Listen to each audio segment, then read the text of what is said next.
Welcome, dear listeners, to another eerie tale from our collection. Tonight, we journey into the haunted depths of Blackwood Forest, a place shrouded in darkness and mystery. Discover the chilling curse that has plagued this ancient woodland for centuries and follow the brave historian Emily as she unravels the secrets of the past. Prepare yourself for a story of ghosts, curses, and the quest for redemption. Light a candle, settle in, and join us as we unveil the Curse of Blackwood Forest. Please subscribe to the channel and leave me your contributions to have a good series. The Curse of Blackwood Forest. Blackwood Forest had always been a place of mystery and foreboding. The dense, ancient trees seemed to whisper secrets to those who dared to wander its paths.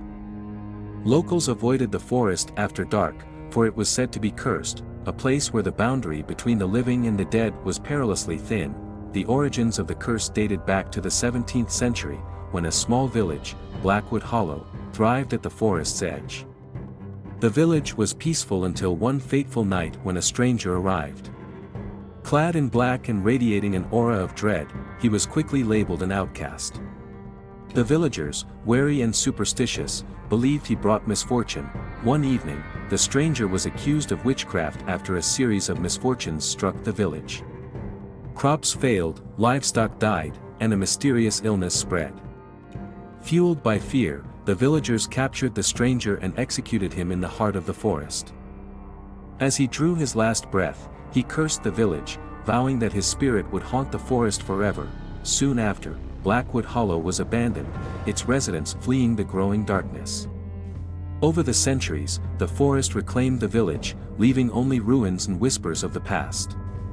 Those who ventured into Blackwood Forest often reported strange sights and sounds, phantom footsteps, ghostly apparitions, and the feeling of being watched. In the present day, a young historian named Emily, intrigued by the legends of Blackwood Forest, decided to investigate. Armed with her camera, notebook, and an insatiable curiosity, she set out to uncover the truth behind the curse. She rented a small cabin near the forest's edge and planned to spend a week exploring its depths. From the moment she arrived, Emily felt the weight of the forest's dark history. The air was thick with an oppressive energy, and the trees seemed to loom over her, their gnarled branches like twisted fingers. Undeterred, she ventured into the forest on her first day, following a narrow, overgrown path. As she walked, the forest grew darker, the canopy above blocking out the sun. She reached a clearing where the ruins of Blackwood Hollow lay hidden beneath the underbrush. Among the crumbling stone foundations, she found remnants of the village, a rusted lantern, broken pottery, and a weathered signpost marking the village center. Emily spent the day documenting her findings, her excitement growing with each discovery. As dusk approached, she decided to head back to her cabin. The forest, however, had other plans.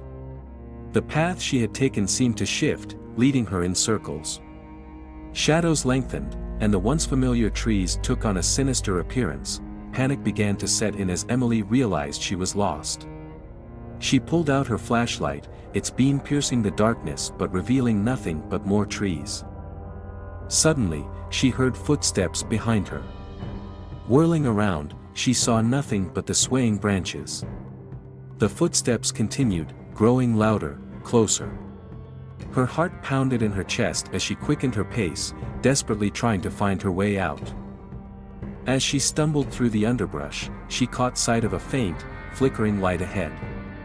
Hope surged within her, and she hurried towards it, bursting into another clearing. There, she saw a small, dilapidated cabin with a lantern hanging from the porch. The light inside cast eerie shadows on the walls. Emily approached cautiously, her flashlight illuminating the cabin's interior through a dirty window. The cabin appeared abandoned, yet the lantern burned brightly. She knocked on the door, but there was no response. Gathering her courage, she pushed the door open and stepped inside. The cabin was sparse, with a single room containing a bed, a table, and a few chairs. Dust covered every surface, and cobwebs hung from the ceiling. On the table, she found an old journal, its pages yellowed with age. She opened it and began to read. The journal belonged to a man named Jonathan, who had lived in the village during the time of the curse. His entries detailed the events leading up to the stranger's execution and the subsequent horrors that befell the village. He wrote of ghostly apparitions, strange illnesses, and the growing madness that consumed the villagers. One entry stood out, November 3, 1692. "The curse is real. We were wrong to condemn the stranger. His spirit haunts us still, seeking revenge. I fear for my life and for the souls of those who remain. May God have mercy on us." Emily's hands trembled as she read the final words. She felt a sudden chill and looked up to see a shadowy figure standing in the doorway. The figure was tall, dressed in dark, tattered clothing, with eyes that seemed to burn with an otherworldly fire. "You should not be here," the figure said, its voice a cold whisper. Emily backed away, her heart racing. "Who are you?" The figure stepped closer, and she could see the anguish etched on its ghostly face. "I am the one they condemned. The one they cursed. And now, you are part of my torment." Before Emily could react, the figure vanished, leaving her alone in the cabin. The temperature dropped, and the room grew dark. She felt a cold hand on her shoulder and spun around to find the cabin empty. Fear overwhelmed her, and she fled into the night, the forest seeming to close in around her. She ran until she stumbled upon the ruins of a stone altar, the site where the stranger had been executed. The ground around it was blackened, as if burned by an unholy fire. As she stood there, panting and terrified, the ghostly figure appeared again, this time surrounded by other spectral forms, the spirits of the villagers who had suffered the curse. The air was filled with whispers and cries of anguish.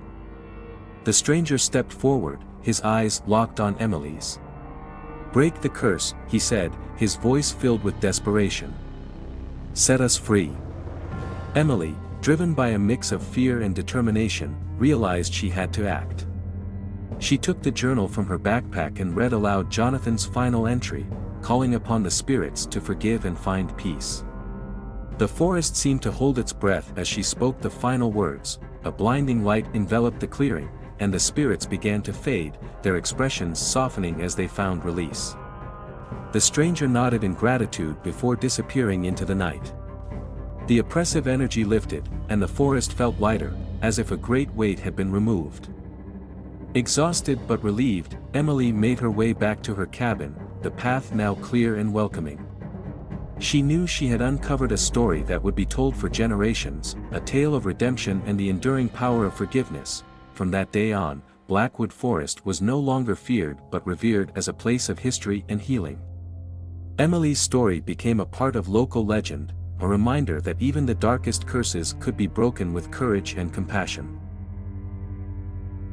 Please subscribe to the channel and leave me your contributions to have a good series.